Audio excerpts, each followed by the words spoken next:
ষষ্ঠ উপজেলা পরিষদ নির্বাচনে ঘূর্ণিঝড় রিমালের কারণে স্থগিত হওয়া ১৯ উপজেলায় ভোট গ্রহণ চলছে।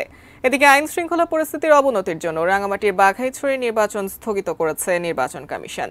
১৯ উপজেলার ১,১৮১ কেন্দ্রে সকাল ৮টা থেকে ভোট গ্রহণ শুরু হয়, যা একটানা বিকেল ৪টা পর্যন্ত চলবে।